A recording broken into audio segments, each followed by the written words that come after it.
नमस्कार, जय मसीह की प्रभु यीशु मसीह में आप सबों को हमारा इस चैनल द लाइट अपॉलजेटिक्स में स्वागत करते हैं। सो मसीह मेरे प्रियो, इस समय मैं एक वीडियो देख रहा था। एक मसीह प्रचारक है, उनका एक वीडियो देख रहा था और उस वीडियो में जो मुझे अनबिब्लिकल बातें लगी, अन्य भाषा से संबंधित, उसको मैं आप लोगों के सामने आज मैं रखना चाहता हूँ। और उस बात को रखने से पहले मैं एक बात आप लोगों से कहना चाहता हूँ। पिछले समय आशीष छेत्री भाई ने, एक प्रचारक, उनका नाम शायद से अमित सजवान करके है, उनके ऊपर एक वीडियो बनाया था जिसको लेकर बहुत ज़्यादा विवाद इस समय उठ खड़ा हुआ है और काफ़ी लोग उनके ऊपर जो है वीडियोस बना रहे हैं। उस वीडियो को देखकर एक यूट्यूब चैनल के एक ओनर है, आप सभी लोग जानते हैं, आशीष राजकुमार। आशीष राजकुमार को ऐसा लगा कि भाई आशीष छेत्री तो जो चंदन के विरोध में हो गए हैं, उनके खिलाफ हो गए हैं, उनके शत्रु बन गए हैं। ठीक है, तो उन्होंने एक कमेंट किया। वो कमेंट आप लोगों को सामने दिखाना चाहता हूं। उन्होंने गुड लिखा। अब ये गुड लिखने का मतलब क्या आप लोग जानते हैं? वो जो भाई है इसीलिए गुड नहीं लिखे कि आशीष छेत्री भाई का जो शिक्षा उनको अच्छी लगी। ठीक है, अगर अगर ऐसा होता तो उसके शिक्षाओं के बारे में कहते, लेकिन ये भाई गुड क्यों लिखते हैं? इसीलिए गुड लिखते हैं क्योंकि आशीष भाई ने, उनको ऐसा लगा, ठीक है, आशीष राजकुमार को ऐसा लगा कि आशीष छेत्री जो भाई है वो जो है चंदन के खिलाफ में हो गए हैं, उनके बीच में शत्रुता आ गई है। ऐसी मानसिकता रखते हुए वो गुड लिखते हैं और वो बहुत प्रसन्न हो जाते हैं। और मैं ऐसा क्यों कह रहा हूं? क्योंकि वो और एक कमेंट करते हैं, जो कमेंट इस समय आप लोगों को बीच में शो हो रहा होगा। इस कमेंट को देखकर आप जान सकते हैं कि उनको जो है शिक्षाओं से कोई मतलब नहीं है। आशीष राजकुमार जो है, उनको शिक्षाओं से कोई मतलब नहीं है, बाइबल से कोई मतलब नहीं है। उनको तो मतलब बस इससे है कि बजेंद्र सिंह को कौन गलत बोल रहा है, उस व्यक्ति को एक्सपोज करना है, उस व्यक्ति को गलत साबित करना है। ठीक है, उनका जो व्यक्तिगत मानसिकता को लाके वो यहां पर ये साबित करने की कोशिश कर रहे हैं कि भाई आपने अच्छा काम किया। क्यों अच्छा काम किया? क्योंकि आपने चंदन के विरोध में वीडियो बनाया। सो मसीह मेरे प्रियो, मैं सभी लोगों से मैं ये कह देना चाहता हूं कि भाई चंदन से हमारा कोई दुश्मनी नहीं है, ना ही भाई चंदन से हमारा कोई शत्रुता है। मसीह में वो मेरा छोटा भाई है और मैं उससे मसीह में बहुत प्यार करता हूं। ठीक है, तो कोई भी ऐसे मन में गलत फहमियां ना रखें। और ये जो कमेंट है, आशीष छेत्री एसगन टीवी के जो ओनर भाई है, उन्होंने खुद मुझे ये कमेंट भेजा और कहा देखो भाई, लोग जो है कितनी गलत मानसिकता को रखते हैं। सो मसीह मेरे प्रियो, ऐसे गलत मानसिकता को आप मत रखें। ठीक है, मसीह में हम सब भाई है और अगर हम जिसे मसीह में भाई मानते हैं तो उसकी गलतियों को भी दिखाना बहुत जरूरी है। अगर मसीह में कोई हमारा छोटा भाई अगर गलती करता है तो उसे डांट फटकार लगाने का भी अधिकार हमारे ऊपर में है, जिस अधिकार को हमने इस्तेमाल में लाया था। ठीक है, तो इसका मतलब कोई ये मत समझना कि जो चंदन भाई के साथ हमारा कोई दुश्मनी है, उनके साथ कोई शत्रुता है। तो भाई चंदन, अगर आप हमारे वीडियो को देख रहे हैं तो आपको अच्छे से मालूम है कि हम मसीह में आपसे कितना प्रेम करते हैं। खैर, तो इन सभी बातों को अलग करते हैं और जो मेन मुद्दे पे आते हैं, मेन टॉपिक पे आते हैं। तो आज का हमारा मेन टॉपिक ये है, मैं एक वीडियो देख रहा था जो कि पास्टर अंकुर नरोला जी का है। मैं उन्हें बहुत इज्जत करता हूं, उनकी बहुत कदर करता हूं। लेकिन देखिए, अगर हम किसी एक महान व्यक्ति की, एक बड़े व्यक्ति की अगर हम कदर करते हैं, इसका मतलब ये नहीं है कि वो जो कुछ भी कहेंगे उनके सारे बातों को मान लिया जाए। ठीक है, अगर वो गलत है तो अपने विवेक और बुद्धि के आधार पे नहीं, लेकिन बिब्लिकली उन सारी चीजों को जांचना है। और अगर हमें ऐसा लगता है कि वो गलत है तो उसके ऊपर हम कोई कॉम्प्रोमाइज नहीं कर सकते हैं, उसके ऊपर हम जरूर से बाइबल से होकर बात कर सकते हैं। सो अगर अंकुर नरोला जी, अगर आप मेरे वीडियोस को देख रहे हैं या फिर कोई भी उनके अनुयायी देख रहे हैं या फिर कोई भी मसीह भाई बहन मुझे देख रहे हैं, तो मुझे अंकुर नरोला जी से कोई भी व्यक्तिगत दुश्मनी शत्रुता नहीं है। लेकिन शिक्षाओं की बात अगर की जाए तो हम बाइबल को छोड़ के हम किसी की बात को हम नहीं मान सकते हैं। ठीक है, अगर आपको लगता है कि मैं गलत हूं तो बाइबल से आप मुझे जरूर परखिए और मुझे आप सुधार करने की कोशिश करिए और वचन से होकर आप मुझसे बातें करिए, मैं जरूर आपकी बातों को सुनूंगा। खैर, तो हम एक वीडियो में आप लोगों के सामने मैं पेश करना चाहता हूं। पहले उस वीडियो को आप देखिए, उसके बाद हम आगे बात करते हैं। और जो शब्द आपकी स्पिरिट में आएंगे, मेरे पास 3 शब्द आए थे, यारा वारा जीला, जब मुझे गैर भाषा मिली थी। तो ऐसा नहीं कि आज मैं हजारों शब्द बोलता हूं, तो पहले भी ऐसा था। बच्चा जब माँ पापा दादा बोलना सीखता है तो इसका मतलब ये नहीं होता कि वो फेक है, वो बच्चा है। आपको 2 शब्द मिल सकते हैं, 4 मिल सकते हैं, 5 मिल सकते हैं, वो शुरुआत है। आप जस्ट आत्मा में बेबी हैं। आप पे जब ऑयल आए, ऑयल नहीं भी आ रहा, डोंट वरी, जस्ट खुदाबंद की सामर्थ को रिसीव। ये जो एक बात मैंने आप लोगों के सामने प्ले किया, ये अक्सर मसीह प्रचारकों के मुंह से आप लोगों ने सुना होगा, कहीं ना कहीं जरूर सुना होगा। जो लोग अन्य भाषा को प्रोत्साहित करते हैं, लोगों को कहने को कहते हैं और अन्य भाषा को लेकर जो गलत धारणाएं रखते हैं, मैं तो गलत ही कहूंगा क्योंकि मुझे तो गलत ही लगता है, ठीक है। तो जो भी गलत धारणाएं रखते हैं उन लोगों के मुंह से आपने ये शब्द जरूर से सुना होगा, जो कि ये बाइबल से आप इसको प्रमाणित नहीं कर सकते हैं। बाइबल से कभी भी आप इन बातों को प्रूफ नहीं कर सकते हैं। तो यहां पर मैं कुछ बातों को आप लोगों को समझाने की कोशिश करूंगा। अगर आप लोग बाइबल पढ़ते हैं, अगर आप मसीह में एक जीवन आप जी रहे हैं, तो जरूर आप मेरे शब्दों को सुनेंगे, अन्यथा आप भी कमेंट सेक्शन में जाकर गालियां जरूर देंगे। तो खैर छोड़िए, उन सभी बातों को हम इग्नोर करते हुए मेन बातों के ऊपर हम आलोचना करते हैं। तो यहां पर पास्टर अंकुर नरुला जी ने कहा कि आत्मा में हम बेबी है, ठीक है, आत्मा में हम बेबी है। और उन्होंने ये कहने का प्रयास किया कि जब बच्चा छोटा होता है, जब बच्चा पैदा होता है, तब वो धीरे धीरे बात करता है ना, मम्मा पापा बोलता है, धीरे धीरे बात करता है। और वो जो है बच्चा सीखता है, शब्दों को बोलना सीखता है, बातों को वो बोलना सीखता है। तो यहां पर देखिए, मुझे वो अनिरुद्धाचार्य महाराज जो है उनका लॉजिक मुझे याद आ रहा है, जहां पर वो कहता है कि बच्चा जब पैदा होता है तब वो रोटी बोलने नहीं जानता है, वो तोती बोलता है ना। तो उनका लॉजिक यहाँ पर मत लाइए, उनका लॉजिक का यहाँ पर कोई जरूरत नहीं है। उस लॉजिक से अगर देखा जाए तो भी आप खुद को एक्सपोज कर रहे हो।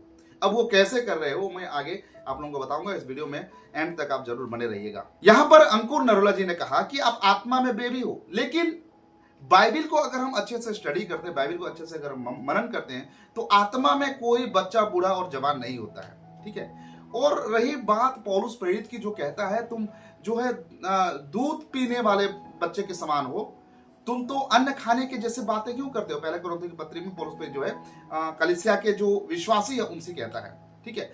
तो देखिए, वो आत्मा की बातें और मसीह में जीवन बिताना, ये दोनों अलग बातें हैं। जैसे कि मैंने पहले बताया कि आत्मा में कोई बच्चा बूढ़ा और जवान नहीं होता है, ठीक है। आत्मा में व्यक्ति क्या होता है, मैं उसको आप लोगों को समझाने की मैं कोशिश करूंगा। आत्मा में कभी व्यक्ति तुतलाता नहीं है, आत्मा में कभी व्यक्ति एक वर्ड बोलता है फिर उसको दूसरा वर्ड सीखता है, ऐसे कोई बातें नहीं होती है, ठीक है। व्यक्ति आत्मा में परिपक्व होता है, आत्मा में सिद्ध होता है। आत्मा में कभी भी व्यक्ति बच्चा बूढ़ा या जवान नहीं होता है, जो कि बाइबल हमें सिखाती है, ठीक है। और व्यक्ति कब सीखता है, व्यक्ति मसीह में व्यक्ति सीखता है, बच्चा होता है, बड़ा होता है, सयाना होता है, एक ग्रोथ होता है। मसीह में हम आगे बढ़ते हैं, आत्मा में आगे नहीं बढ़ते हैं। आत्मा में कोई बड़ा और छोटा नहीं होता है, आत्मा में सब बराबर होते हैं, ठीक है। आत्मा में कोई नहीं गिरता है, आत्मा में बलवंत बनता है, आत्मा में व्यक्ति जो है मजबूत बनता है, आत्मा में परिपक्व बनता है, आत्मा में कोई गिरता नहीं है, जिसे मैं आज आप लोगों के सामने रखना चाहूंगा। आप लोग बड़े ही मन में कड़वाहट रखते हुए नहीं, लेकिन अपने मन की जो पूर्वाग्रह को अलग रखते हुए आप चीजों को अगर देखेंगे तो जरूर से समझेंगे। चलिए, इसको मैं थोड़ा सा और सरल और आसान शब्दों में आप लोगों को समझाने की कोशिश करता हूं। देखिए, जब हम प्रभु यीशु मसीह पर विश्वास करते हैं, और एक व्यक्ति मसीह में कब कहलाता है, जब वो सुसमाचार सुन के प्रभु यीशु मसीह के बलिदान को विश्वास करता है और वो ये मानता है कि केवल प्रभु यीशु मसीह के द्वारा मेरा उद्धार हुआ है, उसके क्रूस में मारे जाने के द्वारा मैं जो है उद्धार प्राप्त करता हूं। ये सुसमाचार जब व्यक्ति सुनता है और प्रभु यीशु मसीह को अपना व्यक्तिगत उद्धारकर्ता स्वीकार करता है, तब वो एक गैर मसीह से मसीह कहलाता है, ठीक है, मसीह कहलाता है। और जब प्रभु यीशु मसीह के बलिदानों को विश्वास करके यीशु को उद्धारकर्ता स्वीकार करता है, तब पवित्र आत्मा आकर उसमें बस जाता है और उसके जीवन का नियंत्रण पवित्र आत्मा करते रहता है, ठीक है। जैसे कि हम प्रेरितों काम की पुस्तक में भी हम देखते हैं कि वचन के सब सुनने वालों पर पवित्र आत्मा आ ठहरी और वो सब जो है क्या करे, भिन्न भिन्न भाषाएं बोलने लगे। तो वचन के सुनने वालों पर पवित्र आत्मा आ ठहरता है। जितनों ने विश्वास किया उनका क्या हुआ, उद्धार हुआ। तो वचन जब हम सुनते हैं तब हम मसीह कहलाते हैं, हम उद्धार प्राप्त की दशा में हम हो जाते हैं। वचन सुनना ही काफी नहीं है, ठीक है। जो समौन जादूगर को आप सब लोग जानते हैं, उसने चमत्कार चिन्ह को देखा, सुना, विश्वास किया, लेकिन फिर भी वो उद्धार प्राप्त नहीं किया था। लेकिन वचन सुन के प्रभु यीशु मसीह पर विश्वास करना है, और जब विश्वास करके हम उसे उद्धार करता स्वीकार करते हैं, तब पवित्र आत्मा आकर हमारे अंदर बस जाता है और वो हमारे जीवन को नियंत्रण करता है, हम उसके नियंत्रण में होते हैं। ठीक है। अब देखिए, एक व्यक्ति मसीह कब कहलाता है? जब वो प्रभु यीशु मसीह के उद्धार पर विश्वास करता है, प्रभु यीशु मसीह के बलिदान पर विश्वास करता है, तब वो व्यक्ति मसीह बन जाता है। मसीह बनने का मतलब ये नहीं है कि उससे कभी पाप नहीं होते हैं, उससे कभी गुनाह नहीं होता है, उससे कभी अपराध नहीं होता है। मसीह होने के बावजूद उसके जीवन से अपराध भी होते हैं, वो झूठ भी बोलता है, वो गुनाह भी करता है। ठीक है। इसका मतलब यह बिल्कुल नहीं है कि वो गैर मसीह हो गया। मसीह में होने के बावजूद व्यक्ति को उतार चढ़ाव जीवन आता है, वो धीरे धीरे ग्रोथ होता है। ठीक है। जैसे मसीह में धीरे धीरे बढ़ते रहता है, उसका स्पिरिचुअलिटी, उसकी आत्मिकता धीरे धीरे ग्रोथ होता है। तो मसीह में व्यक्ति गिरता है, उठता है, पतन भी होता है, उसका विजय प्राप्त करने का समय भी आता है। तो धीरे धीरे मसीह में व्यक्ति ग्रोथ करता है। ठीक है। जैसे कि अगर धर्मी जन 7 बार गिरे तो और भी वो उठेगा। धर्मी जन कौन है? जो प्रभु यीशु मसीह पर विश्वास करता है, उसके बलिदान पर विश्वास करता है। तब प्रभु यीशु मसीह अपनी धार्मिकता उस व्यक्ति को दे देते हैं जो प्रभु यीशु मसीह के बलिदान पर विश्वास करता है। ठीक है। अब ये कोई एक दूसरा टॉपिक हो जाएगा, उसको हम ज्यादा टच नहीं करेंगे। तो मेरे कहने का तात्पर्य है कि मसीह में व्यक्ति गिरता है, बढ़ता है, उठता है, संभलता है, चलता है, बच्चा होता है, जवान होता है, ग्रोथ होता है, सजाना होता है मसीह में। ठीक है।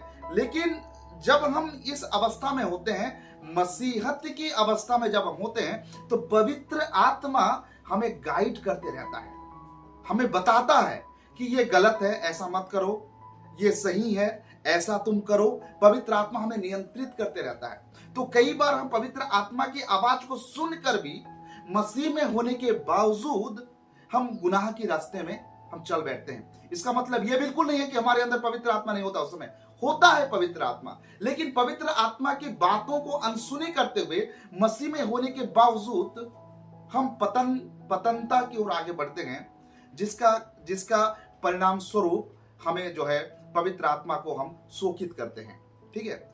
तो यहां पर यह साफ होता है कि पवित्र आत्मा हम में होने के बावजूद हम पवित्र आत्मा की बातों को अनसुनी करने के कारण हम गिरते हैं, पढ़ते हैं, और हम जो है मसीहत में हम दूर हो जाते हैं। लेकिन जब हम फिर से पवित्र आत्मा की पुकार को सुनते हैं, तब हम मसीह यीशु में जड़ पकड़ते हैं और हम आगे हमारा जो स्पिरिचुअल ग्रोथ होने लगता है। तो मसीह में ग्रोथ होने के लिए हमें पवित्र आत्मा की पुकार को, उसकी आवाज को हमें सुनना बहुत जरूरी है। ठीक है।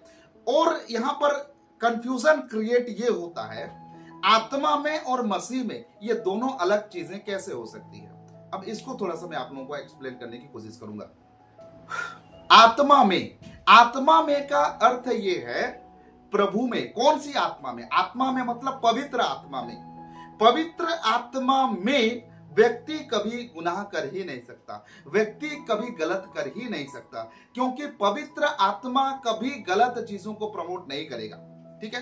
कभी भी गलतियों को प्रमोट पवित्र आत्मा नहीं करेगा। इसीलिए जो व्यक्ति पवित्र आत्मा में होता है वो कभी भी गलत कर ही नहीं सकता। ठीक है। क्योंकि एक विश्वासी के अंदर पवित्र आत्मा तो बसा हुआ है, लेकिन पवित्र आत्मा उसके ऊपर हावी नहीं हो जाता। व्यक्ति के जीवन में पवित्र आत्मा कभी हावी नहीं होता है, जैसे कि शैतान व्यक्ति के जीवन में वो हावी हो जाता है और चीजों को करने के लिए प्रेशर डालता है। लेकिन पवित्र आत्मा ऐसे नहीं करता।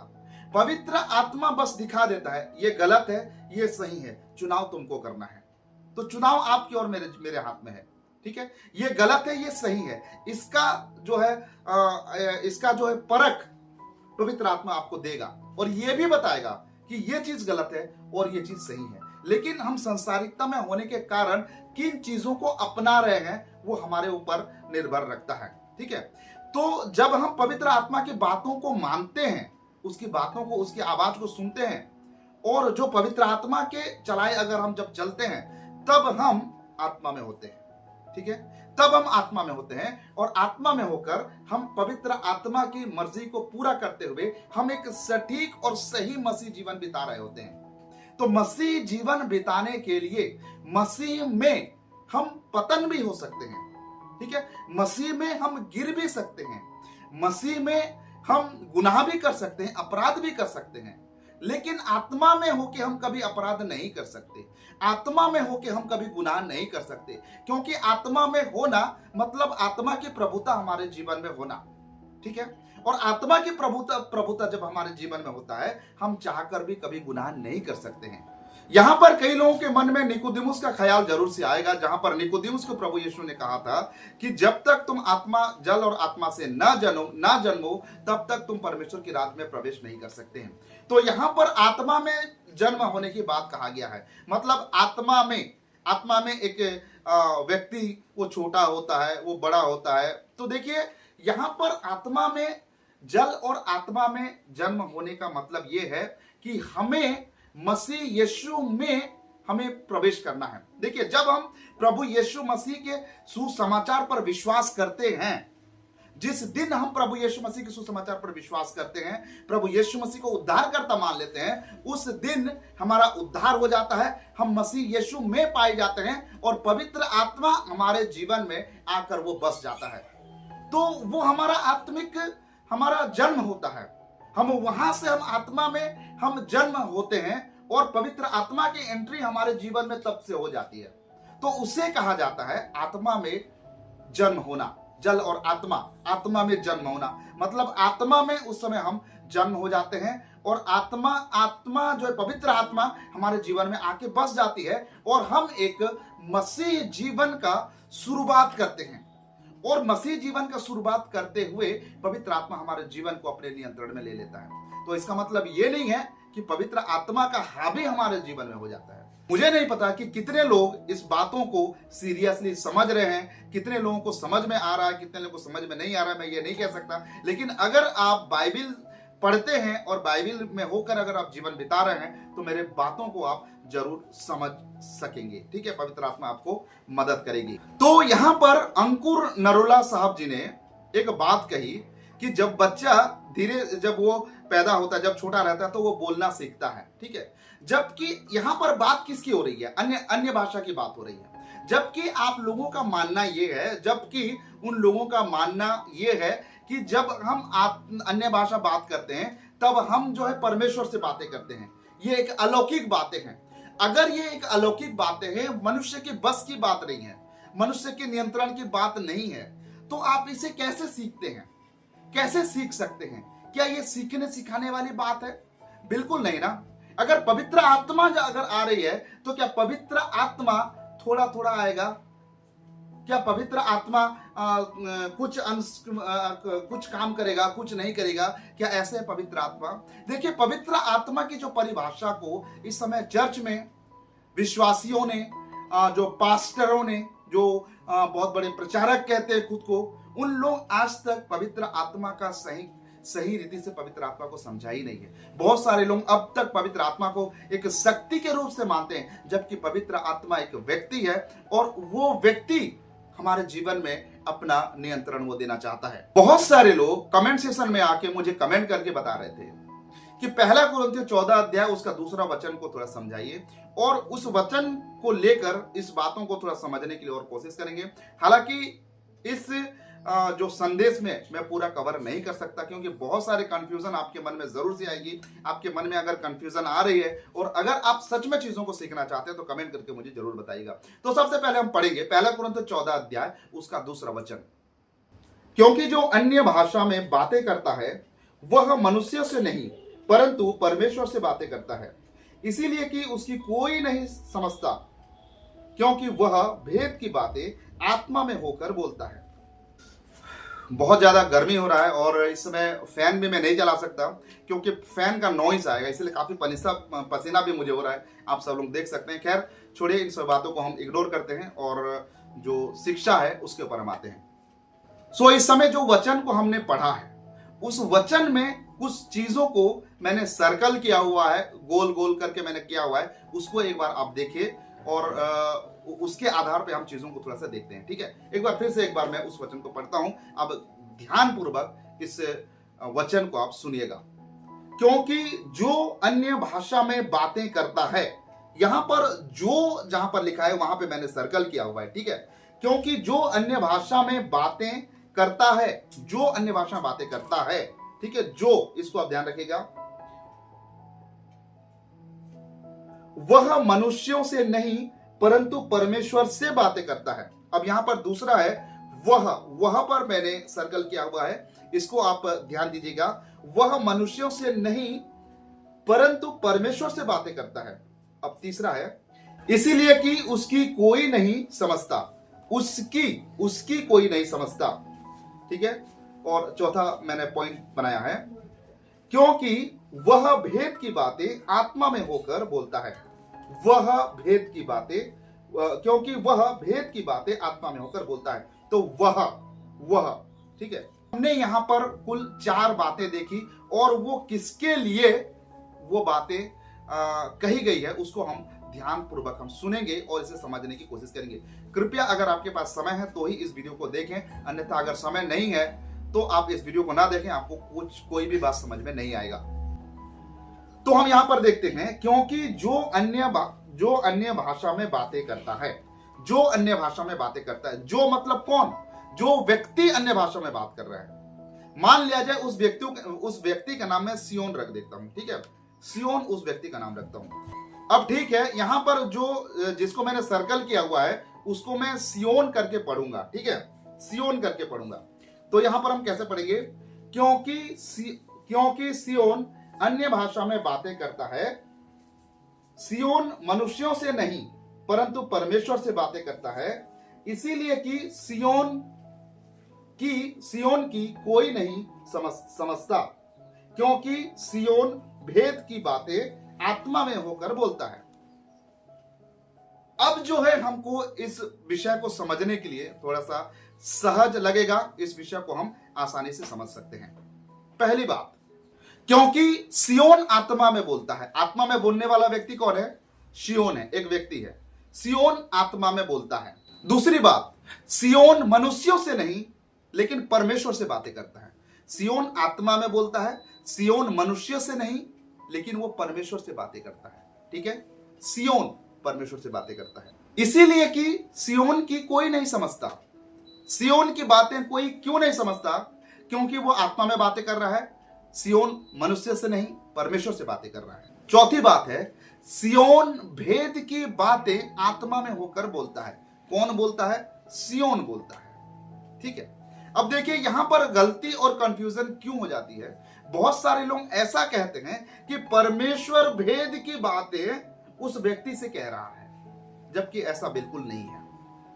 परमेश्वर यहां पे बातें नहीं कर रहा है व्यक्ति के साथ में, भेद की बातें परमेश्वर नहीं कर रहा है, लेकिन व्यक्ति भेद की बातें आत्मा में होकर परमेश्वर से कह रहा है। ये एक वचन है ना, यहां पर इस वचन में जो कलीसिया के जो लोग हैं, पहला कुरिन्थियों के जो चर्च में जो अवस्था थी, वहां पर लोगों को ट्रोल करते हुए पौलुस प्रेरित ये बातों को लिख रहा है। अब मैं ऐसा क्यों कह रहा हूं?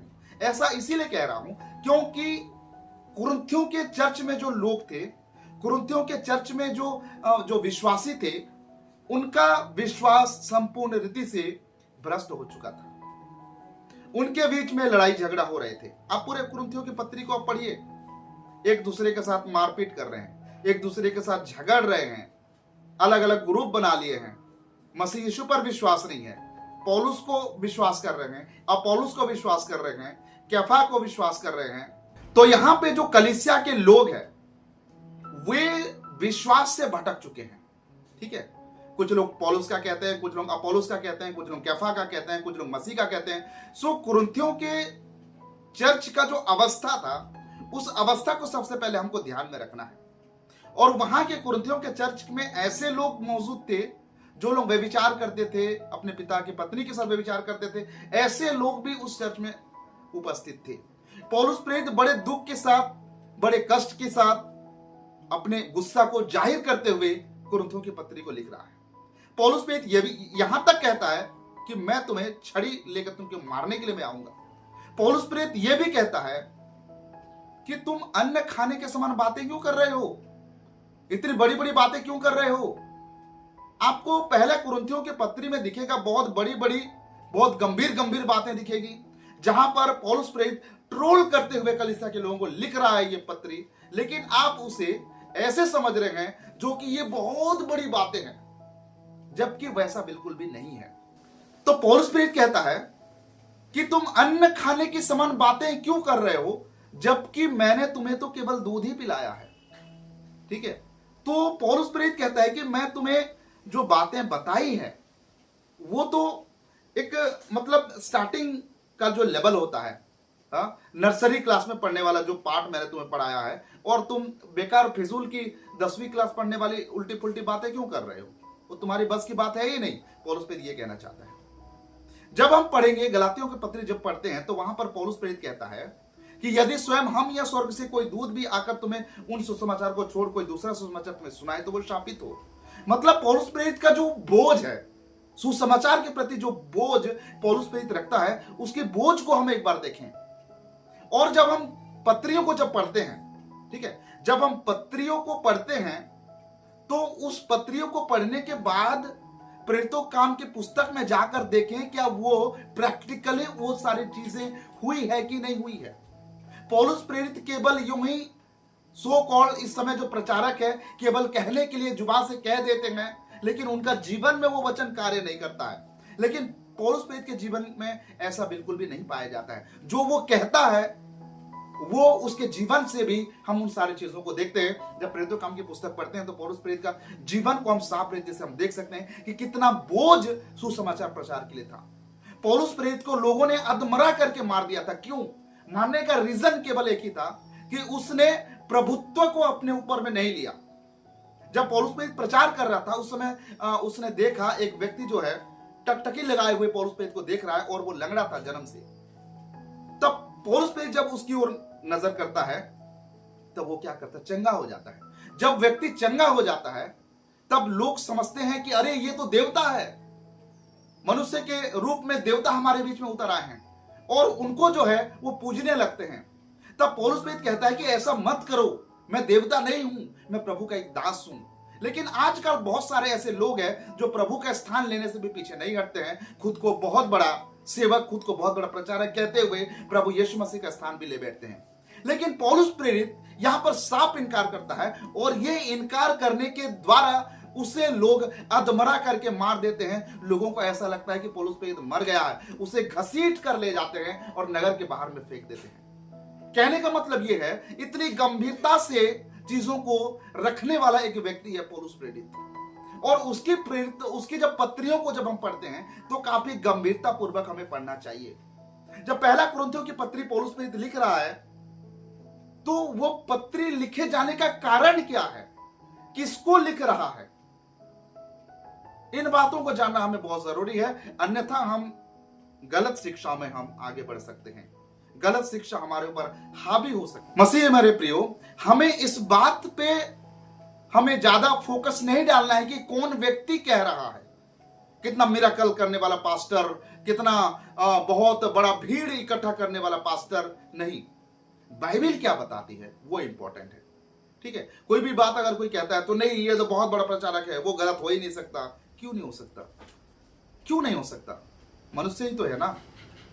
एक बार बाइबल से जांच के देखने में क्या क्या परेशानी क्या है, बाइबल से हमको होकर चीजों को देखना है। तो पहला कुरिन्थियों 14 अध्याय का 2 वचन में जो लिखा गया है कि एक व्यक्ति वो बातें कर रहा है, भेद की बातें आत्मा में होकर कर रहा है। क्या व्यक्ति भेद की बातें कर सकता है? व्यक्ति के अंदर में ऐसा कौन सा भेद का बात छुपा हुआ है जो परमेश्वर को वो बता रहा है? भेद की बातें बिल्कुल भी नहीं। और अगर ये व्यक्ति भेद की बातें कर रहा है तो ये व्यक्ति है कौन? कौन से व्यक्ति? पर्टिकुलर एक व्यक्ति के लिए तो नहीं लिखा गया। ये पत्री पूरे चर्च के लोगों के लिए लिखा गया है, कुरिन्थियों के जो चर्च के लोगों के लिए लिखा गया है, एक व्यक्ति के लिए नहीं लिखा गया। हाँ, अगर आप तीमुथियुस की पत्री जब पढ़ेंगे तो तीमुथियुस को व्यक्तिगत रीति से पौलुस प्रेरित पत्र लिखता है, चिट्ठी लिखता है, और उसको कई बहुत सारी ऐसे बातें बताता है। ठीक है, व्यक्तिगत रीति से पौलुस प्रेरित तीमुथियुस को पत्र लिखता है। लेकिन यहां पर कुरिन्थियों के चर्च को पत्र लिख रहा है, कलीसिया के लोगों को पत्र लिख रहा है, और वो कलीसिया में ऐसी ऐसी गड़बड़ियां पाई गई है, उन लोगों को लिख रहा है। और अगर आप कहते हैं कि वो लोग जो व्यभिचार भी करते हैं, जो झगड़ा भी करते हैं, जो लड़ाइयां भी करते हैं, जो अन्य जातियों के पास में जाकर अपना झगड़ा का सलाह मशुरा करने के लिए जाते हैं, ऐसे लोग वो एकदम आत्मा में भरे हुए हैं, क्या आप ये कहना चाहते हैं?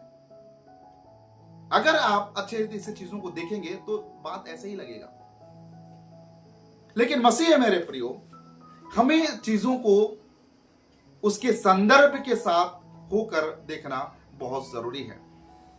मुझे नहीं लगता कि ये बातों को कितने लोगों को ये मेरी बात समझ में आ रही होगी, लेकिन मैं आप सभी लोगों से ये रिक्वेस्ट करना चाहता हूं कि मैंने जितनी बातें कही है उसे जाकर बाइबल से होकर एक बार जांचें, एक बार परखें। और मेरा विश्वास है अगर आप बाइबल से होकर चीजों को जांचेंगे तो आप सच्चाई को समझ पाएंगे और सत्यता को आप जरूर जान सकेंगे। सो मसीह मेरे प्रियो, कुछ चीजों को मैं फिर से एक बार दोहराना चाहूंगा, आप लोग ध्यानपूर्वक सुनेंगे और चीजों को समझने की कोशिश करेंगे। यहां पर इस वीडियो बनाने का मेरा मकसद यह था कि जो पास्टर अंकुर नरोला जी कहते हैं कि व्यक्ति जब बच्चा होता है तब वो कुछ चीजों को सीखता है, लेकिन अगर आप लोग अगर ये मानते हैं कि पवित्र जो अन्य भाषा है ये एक बहुत एक आत्मिक बातें हैं, वो केवल परमेश्वर और वो समझ सकता है, तो ये कोई सीखी सिखाई बात नहीं होती है। आत्मा में व्यक्ति कभी छोटा बड़ा वो सीखता है, गिरता है, पड़ता है, नहीं होता है। आत्मा में व्यक्ति परिपक्व होता है, लेकिन मसीह में जब व्यक्ति होता है तो उसका गिरने उठने पतन होने का बहुत संभावनाएं होती है। ठीक है, तो इसीलिए मसीह में व्यक्ति सीखता है, मसीह में व्यक्ति गिरता है, मसीह में व्यक्ति उठता है। ठीक है, और आत्मा जो है गाइड करता है। ठीक है, आत्मा कभी किसी के ऊपर हावी नहीं होता है, लेकिन शैतान आपके जीवन में हावी होगा, इस बात को जरूर आप गौर करिएगा। सो मसीह मेरे प्रियो, आप सभी लोगों से मेरे रिक्वेस्ट है कि आपके जीवन में, आपके मसीह जीवन में शैतान को हावी होने ना दें, पवित्र आत्मा के नियंत्रण में रहें और आप वचन में अपना मन लगाएं, वचन में आप ग्रोथ करें, वचन में बढ़ते रहें, ताकि आप मसीह में एक अच्छा युद्ध को आप लड़ सके, शैतान के हर एक जलती हुई तीरों को आप बुझा सकें। उम्मीद करता हूं इस संदेश के द्वारा प्रभु आपके जीवन में आशीष प्रदान किए होंगे। तो आज के लिए बस इतना ही, मिलते हैं अगले और एक नए वीडियो के साथ। तब तक के लिए प्रभु आप सबको आशीष प्रदान करें। आप सबको नमस्कार, जय मसीह की, praise the Lord, God bless you.